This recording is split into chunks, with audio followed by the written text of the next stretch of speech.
Let me just say a couple of words about the presentation last week. We talked about kind of a history of the Bible, the history in the Bible, I should say, how the Bible was written, kind of some things about why it was written, and some of the general, very basic content of the Bible. And we talked about ancient reading and ancient writing materials.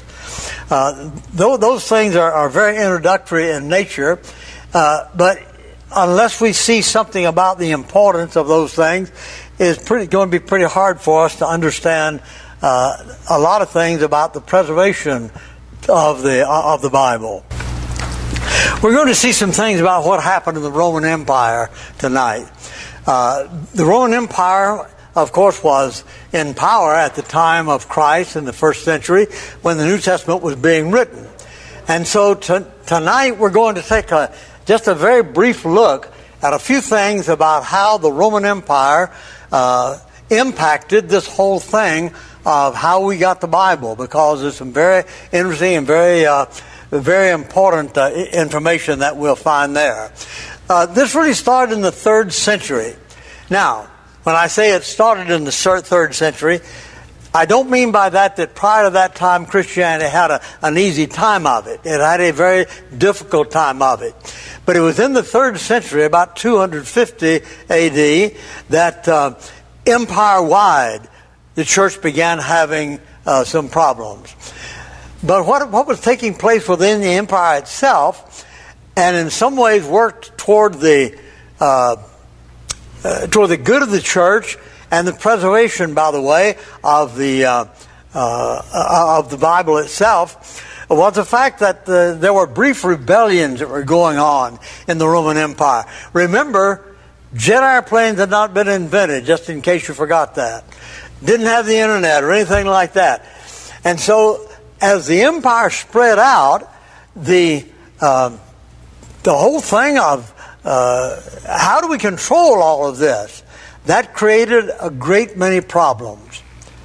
And so the emperor would allocate different sections of the empire to be under the control of what he called kind of a little Caesar. And they were called Caesars at that time. Germany, Spain, Greece, the Balkan countries, Asia Minor, they all had little rebellions. And so the emperor was busy taking care of these things. And the first thing you know, Christianity started growing. And Christianity grew to the point that it is thought to have been about 5 million people strong. One of the important things about this was that the Christians were coming into high social positions. They were getting some high governmental positions, and they were getting some high army positions. But now the thing about all of this is that this was the exception rather than the rule. Most of the Christians were poor. There were a number of slaves who were Christians, and they were not people of high estate. Especially that was especially true in the 1st and 2nd century. But by the time of the 3rd century, it was beginning to change to some degree. So for about 45 years, the church had some peace.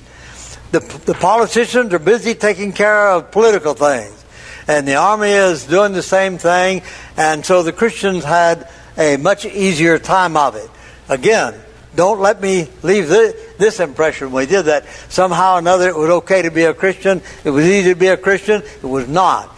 There were all kinds of little persecutions going on all over the empire, but nothing empire-wide at this time. There was a fellow by the name of Diocletian.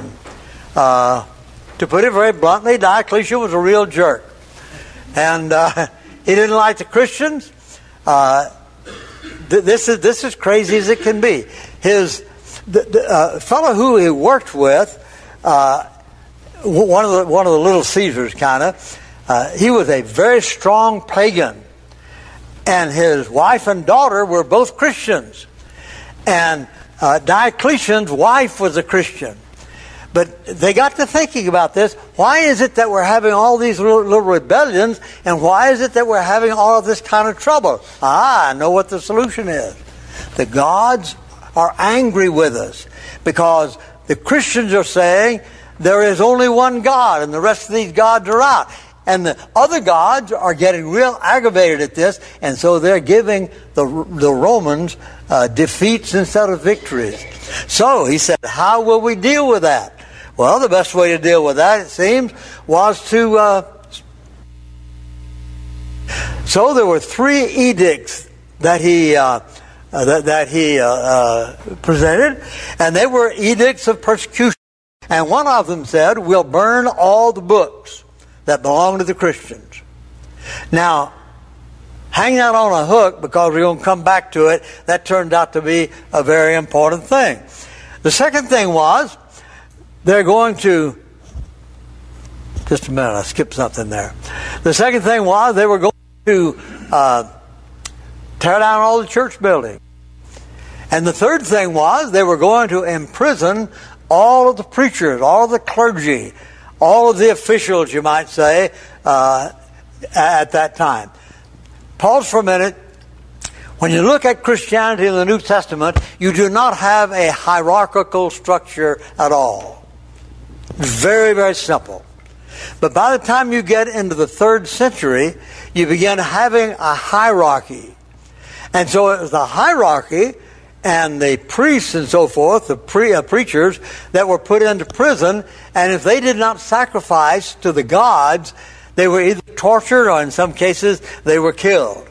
Well, this was a hidden blessing in some ways, because the Christians, since they're going to have their books burned, all their sacred books, the Christian began thinking, what are the sacred books that we have? Now, remember, they were not expecting the New Testament to be brought together into a book like we're thinking of. That wasn't it at all. Paul wrote a letter to Timothy. Well, that's Timothy's letter. Paul wrote a letter over here to the Colossian church. That belongs to the Colossians. And to the Corinthian church. That's a Corinthian letter. But they began basically saying to one another, I'd like to read your letter. I'll let you read mine if you let me read yours, Okay? And so they began circulating these letters just a little bit. One reason that we know that is that in AD 95, there was a man by the name of Clement who lived in Rome. And Clement of Rome wrote a letter to the Corinthian church. Clement of Rome was thought of as the Bishop of Rome at that time. Now he's talked about as the Bishop of Rome. There's some very doubtful things about that. But nevertheless, he wrote to the church in Corinth because they were having more problems. And in that letter he said, the blessed Apostle Paul said to you this and this and this. 2 things that showed. It shows he recognized the authority of the Apostle Paul and his writings. The second thing that it does, it shows us that the 1 Corinthian letter was in existence at that time and attributed to Paul. And the third thing it says is that the church that received it, as well as Clement and other people, considered it to be authoritative. So this makes these letters very important. So gradually they began gathering some of these things together, and on into the early 2nd century, we find that there's what they call a Pauline corpus. That is a collection of many, not all, but many of the writings of the Apostle Paul. And the Gospels were collected after a while, and they circulated very locally, But the first thing they began bringing these things together, but they still didn't have a book of them, what we call the canon. So what they did was that they began thinking, they're burning up all the books. Which books are sacred to us? And so when we see that, we see something about how the early church considered the writings of Peter, Paul, James, John, Matthew, Mark, and Luke, and so forth. All of those people. So that played a significant role in ultimately bringing this thing together as what we call the New Testament. So, they distinguished the sacred books from the secular books. That then helped in the fixing of the canon. Can you see, Joe? Yeah. Okay, I can move. No. Okay. All right. That helped in the fixing of the canon, or in other words, in showing that these books are authoritative. Now, wait just a minute, though. There were other people who wrote some books, just like today. Christians write books, don't they? Well, back in those days, Christians wrote books. So Polycarp writes a book. Ignatius writes a book. Origen does some writing, and so forth and so forth. And so now they got to decide, is this authoritative? Is this inspired? Is this from divine guidance? Or is that just another book that's been written by another Christian? By the way, the heretics wrote some books too. And so this whole thing of which books then are sacred to us, this whole thing helped in fixing the New Testament canon. We'll have a lesson on the canon in a couple of weeks. Now, a fellow by the name of Constantine came to power. Constantine was a politician. He turned Christian, quote unquote. This is kind of interesting because there's been all this area-wide or empire-wide persecution that began under Diocletian, and now Constantine comes to power. This is a number of years later. Constantine comes to power, and according to the mythology of the thing, Constantine had a dream, supposedly, and in that dream there was a shield, and there was a cross on the shield, and a voice said to him, "Conquer by this." And the legend is that Constantine thought that was a communication from God, the Christian God, saying that Christianity is it. And so Constantine issued what was called the Edict of Milan. The Edict of Milan is thought by some people to have made Christianity the official religion of the Roman Empire. Cross that out of your mind. That's not what the edict was about. It did not become the official religion of the empire, but it did become a legal religion. And that's what the Edict of Milan had to show. Here's an introduction written by a contemporary author. The persecution of Christians ended in 313 when Constantine of the west and Licinius of the east proclaimed the Edict of Milan, which established a policy of religious freedom for all. And here is a portion of the Edict of Milan. Therefore your worship should know that it has pleased us to remove all conditions whatsoever which were in the rescripts formerly given to you officially concerning the Christians. And now any one of these who wish to observe the Christian religion may do so freely and openly, without molestation. We thought it fit to commend these things most fully to your care, that you may know that we have given to those Christians free and unrestricted opportunity of religious worship. Great, great thing to happen. Wonderful thing to happen. This is called the Edict of Milan. Where is Milan? It's in Italy. When did this take place? AD 313. Just a little while back, they had a celebration of the 1700th anniversary of the Edict of Milan over in Milan, Italy. So we think we've been around for a good while. We're a little over 200 years old. You stop and think about that one for a moment. But the Edict of Milan was very important because it gave Christians legal standing. That was very important. So when the edict came out, what do you think happened? Well, they had tried to burn up all Diocletian, had tried to burn up all the Bibles, all the religious books, Old Testament, and all of the things that they had collected in the New Testament. Now, relieved them of all of that, And so the demand for Bibles came up. Now, all Bibles, of course, if you remember right, printing had not been developed at this time. So all Bibles and all documents were written by hand. So there were very few people that could afford one, but churches had them and this sort of thing. And so a fellow by the name of Eusebius of Caesarea, he was commissioned by Constantine to produce 50 copies of the Bible. This took place about the year 320, 325, something like that.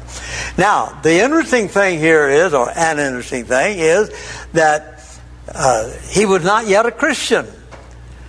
But he saw the political power of the Christian religion and the fact that it was spreading, it was very evangelistic and all of this. And so he took advantage of that. He called in the bishops from all over the world to the city of Nicaea, which is in modern-day Turkey. The city of Nicaea. And they had the first conference or council. And it was called the Nicene Council, or the Council of Nicaea, and it took place in 325. Well, Constantine was not even a Christian at this time. When he commissioned Eusebius to do that, he was not a Christian yet. Eusebius was a historian. By the way, throw this in at no extra charge, okay? If you want a copy of Eusebius' ecclesiastical history, it's a very old thing. If you've got a Kindle or something like that, you can order it. It costs you, I think, $1.35. It's well worth it, believe me. It's a very interesting book to read. Okay. Then the Bible began to be copied and copied and copied. So let's look at what kind of materials they used in copying the Bible. Well, first of all, there are the Greek manuscripts. These are there are 4 types of materials here that we have for what's called textual criticism. Textual criticism is not an anti-text thing. The word criticism means to analyze, to summarize, to organize, and to evaluate. That's the idea. So textual criticism is alive and well today. And the Greek manuscripts furnish a portion of the material that is used by those who are looking at the manuscripts and reading the manuscript. And we see that. Now, you have the Bible in your language. We have it in English. The Spanish people have a Bible in their language. The French people have a Bible in their language, and so forth and so forth. Well, that's exactly the same thing that the early Christians did. There were Christians, for example, in Egypt.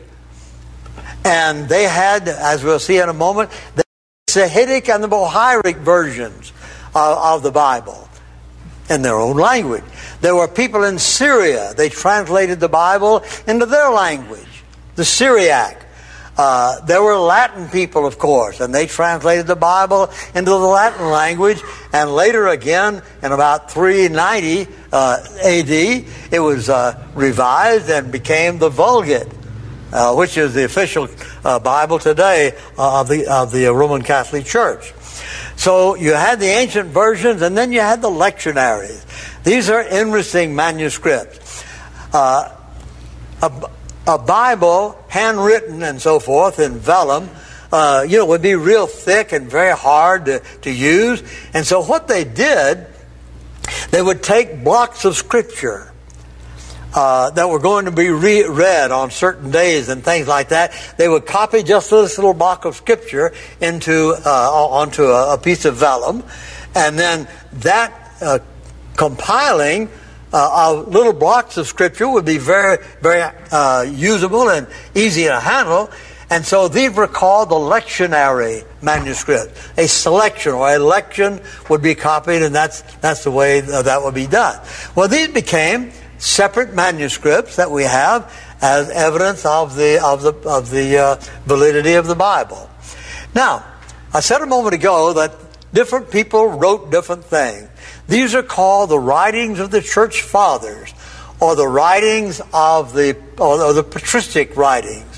So this whole thing of the patristic writings turned out to be very, very important for a number of reasons. One is that because of the patristic writings, we see what books were considered to be authoritative. Because they would say, Paul said in his letter to the Corinthians, this. Peter said this and this and this. And so it shows that they believed that Peter was the author of that. They believed that Paul was the author of that. But they considered these things to be authoritative. That turned out to be very important when we get to the formation of the canon. Now, in addition to that, though, they would quote from these various letters. So that becomes a witness to the text, you see. That becomes a witness to the validity of the text, and so the patristic writings are very important here. So let's just take a look at some of these Greek manuscripts and so forth. The first thing that we look at is the papyrus manuscripts. Papyrus was the material that was used by probably all of the New Testament writers. It was cheap, easy obtainable. It was made a very good writing material, and at the same time, it deteriorated too easily. It would get brittle, and it would kind of fall to pieces. And so here is a Chester Beatty papyrus that comes from about the year 250. That would be a little bit difficult to read, wouldn't it? A little bit. Now you'll notice something here, that there are no spaces between the words. There's no punctuation. There's no hyphens at the end of a line where they start another line. If they just break it in the middle of a word, that makes no difference. So you really have to get used to reading these things. They're not easy to read. Well, here's another Chester Beatty. I skipped that one. Here is the Museum of the Chester Beatty collection in Dublin, Ireland. Mr. Chester Beatty was not a religious man. He was not a clergyman. He was a businessman. He made a lot of money, but he had a very, very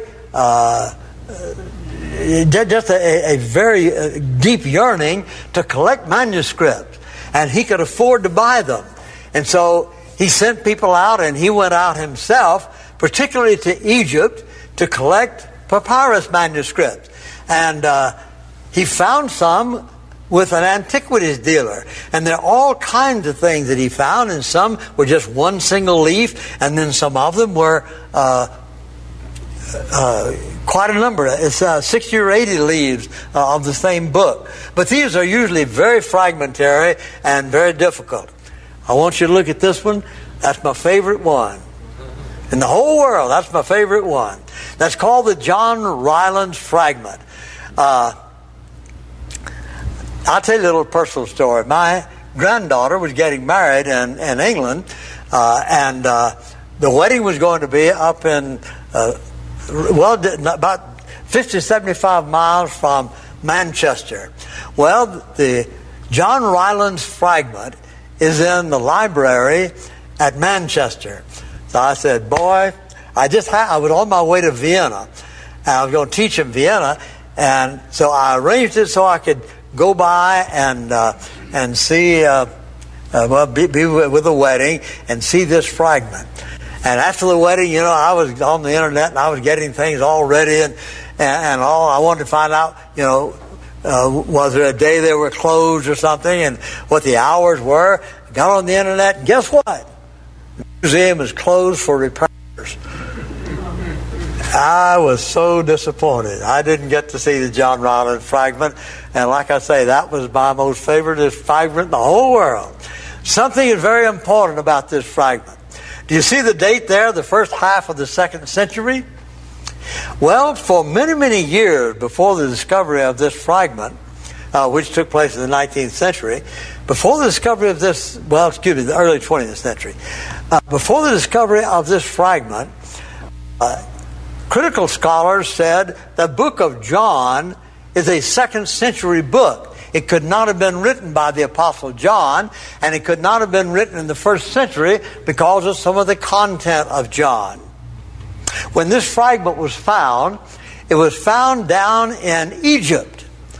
And it was dated by professional paleographers. It was dated the first half of the 2nd century. And so that whole theory has really been discarded basically by almost all scholars because of this little fragment. Because it comes from the first half of the 2nd century. John wrote in about AD 90.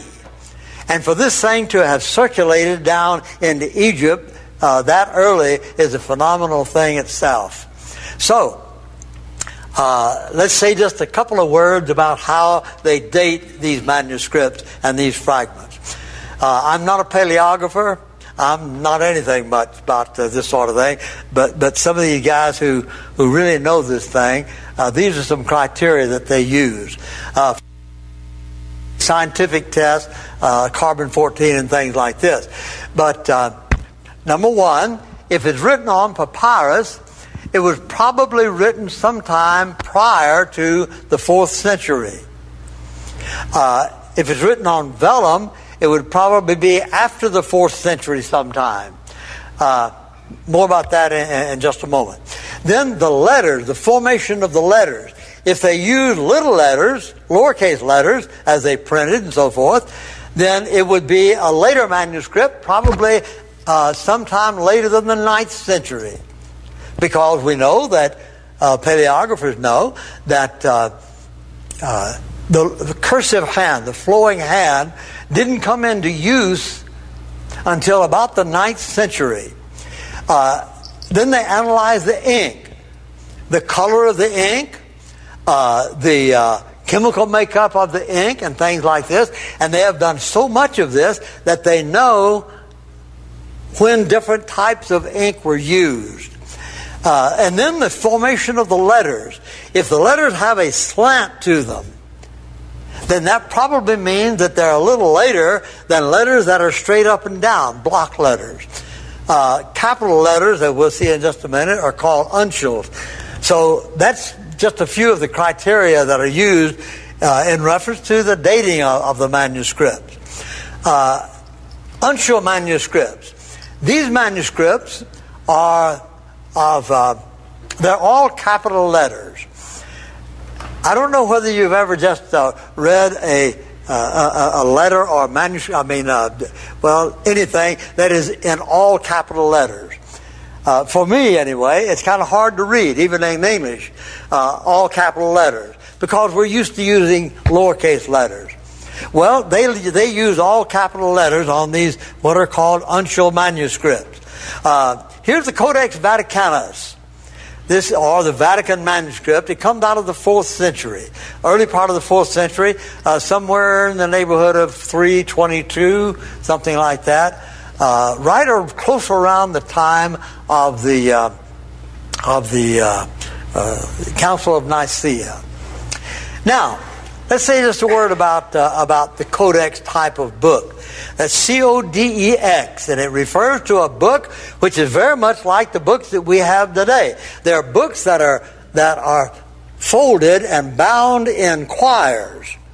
Now, stop and think about this, and Christians probably, it's thought that they do anyway, that Christians probably had a major role in the formation of this type of book. For example, if you had the book of Matthew on a scroll, it would be about 35 feet long. Okay?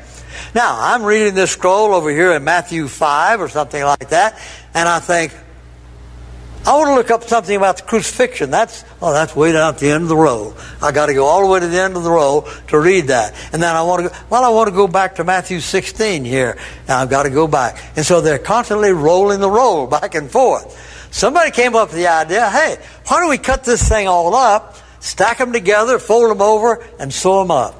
Okay? And this would be so much easier. We just thumb through it, you see. And so that's the way our books are today, and it's generally thought that the Christians played an important role in the formation of what has been called the Codex book. And the Codex Vaticanus is one of the most important manuscripts that we have. Let's take a look here at a few things about the Codex Vaticanus. First of all, this codex, or this manuscript, contains most of the books of the Bible, including the Old Testament in Greek.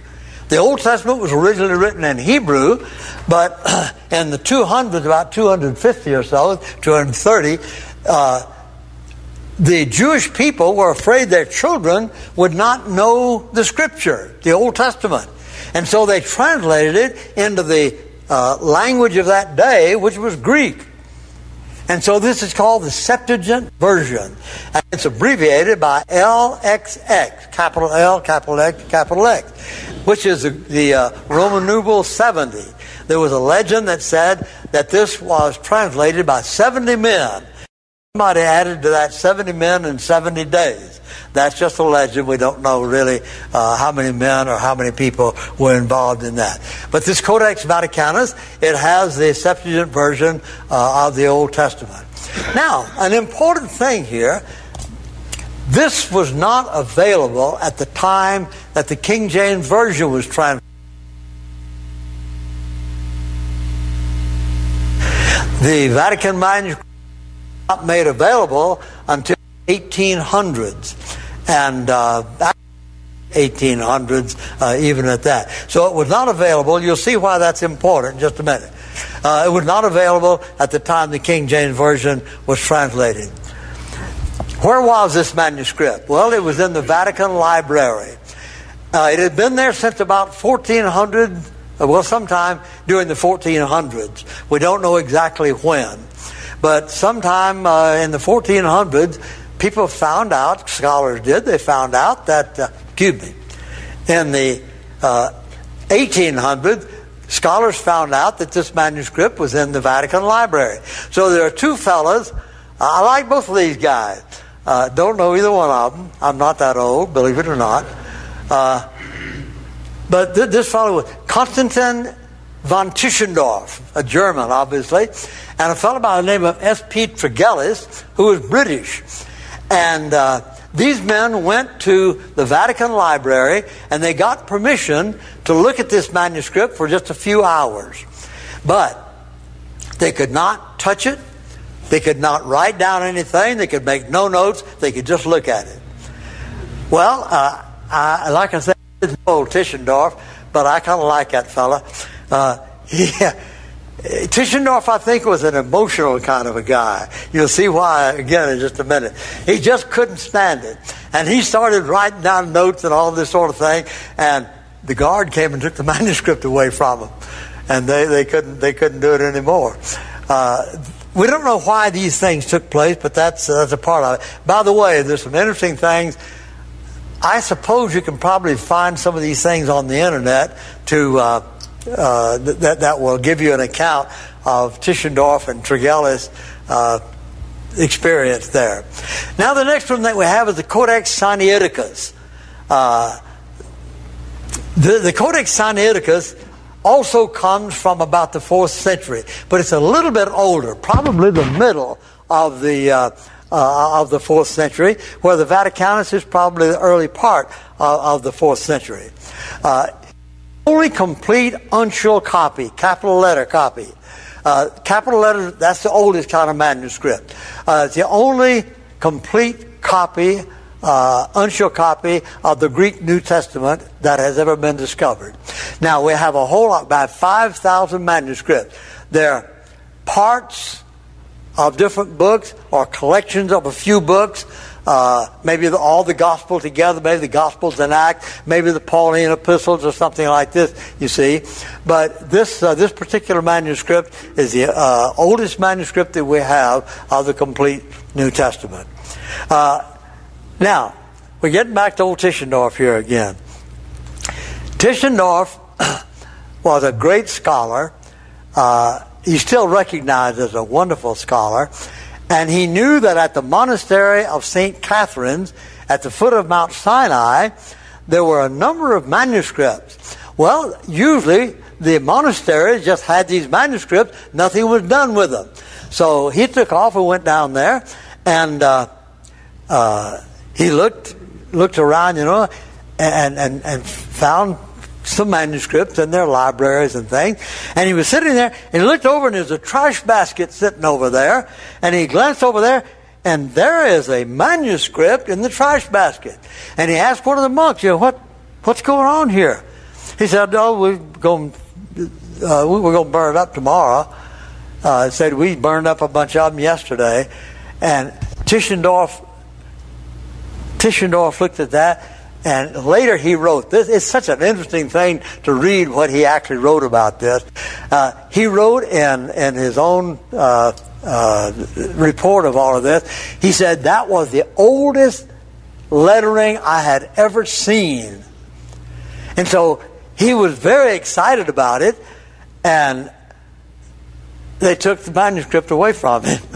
They realized suddenly that there must be some value to this manuscript. This was in 1844, I believe it was. He could not negotiate anything with them.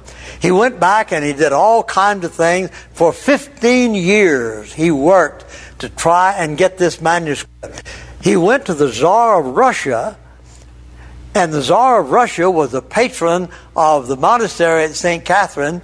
And so the Tsar of Russia influenced the monks there, give him this manuscript. He's going to bring it and give it to me.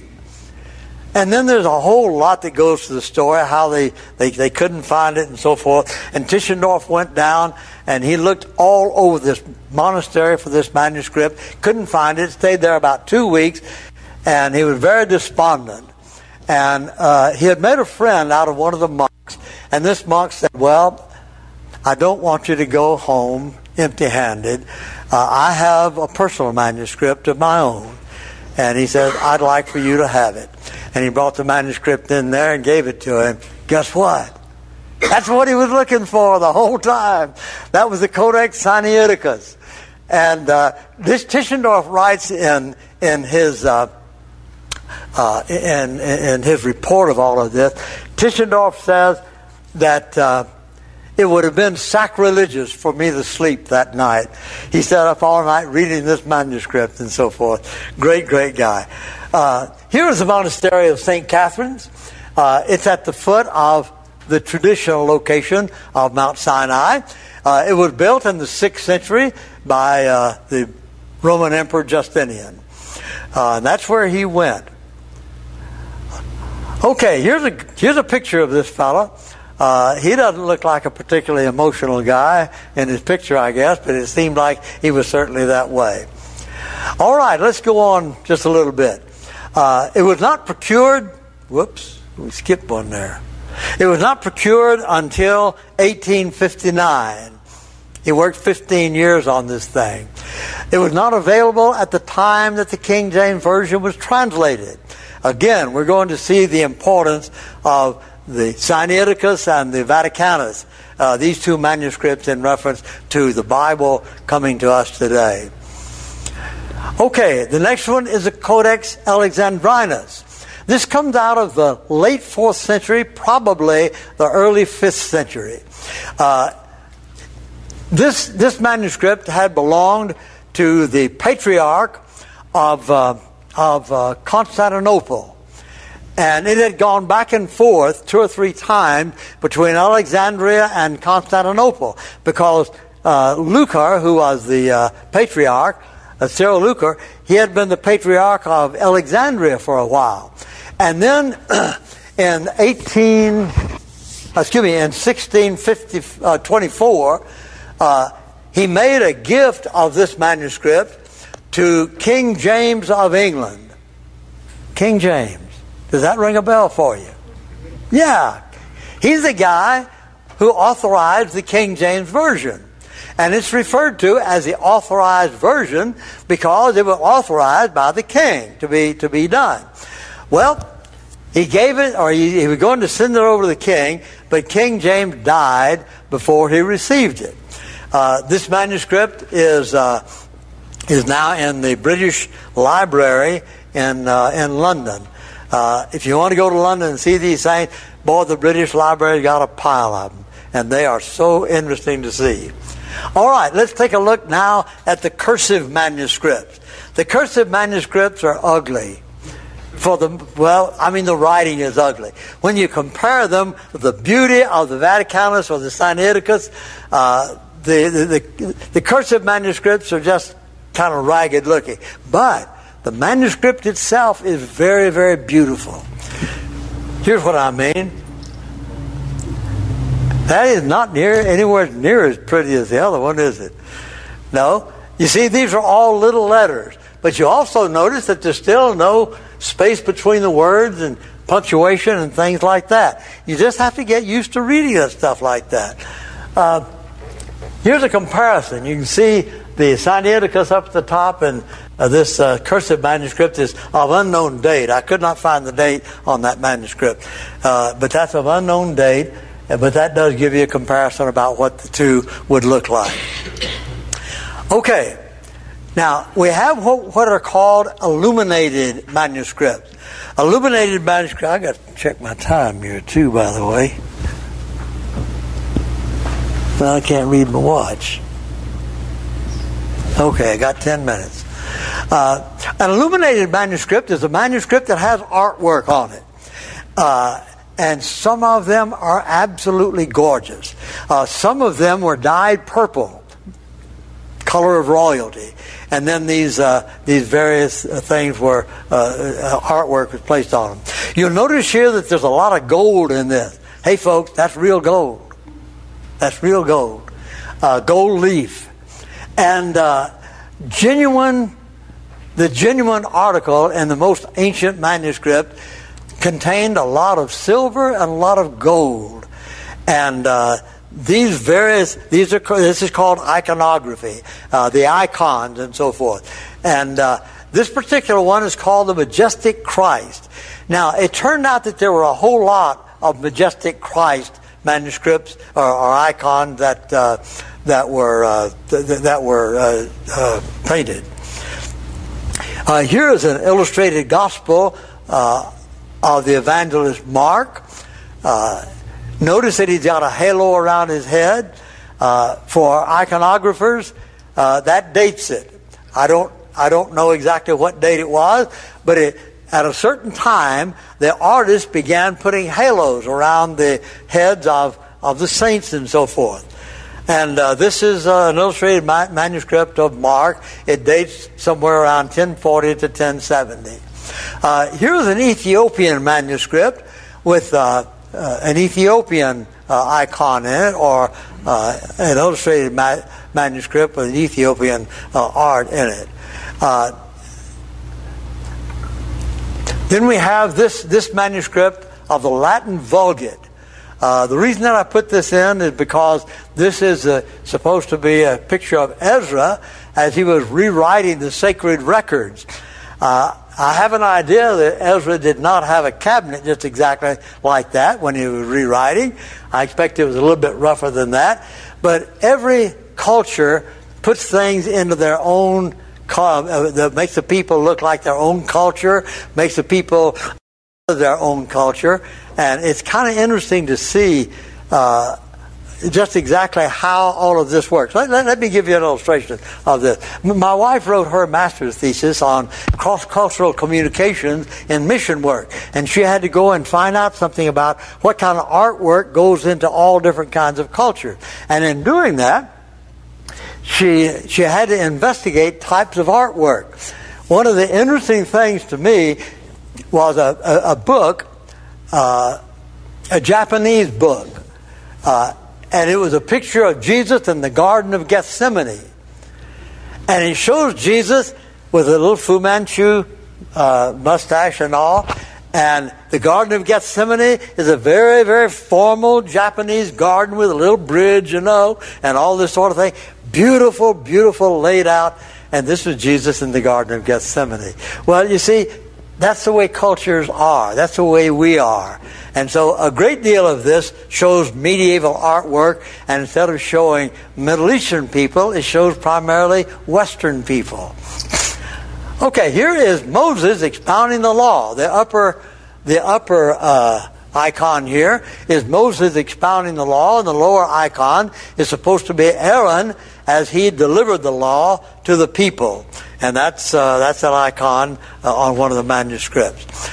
Here is an icon again of Mark writing his gospel. And here is a monk in a scriptorium. What this is just very interesting. As more and more copies of the Bible were demanded, more and more, instead of writing, I've got an archetype here, I've got what I'm copying from, and I sit down here and copy, letter for letter, word for word. Well, after a while, they had one person at the front of the room, a small room, and then they had a number of people in the room who would do the writing. That person would read, and these people would write.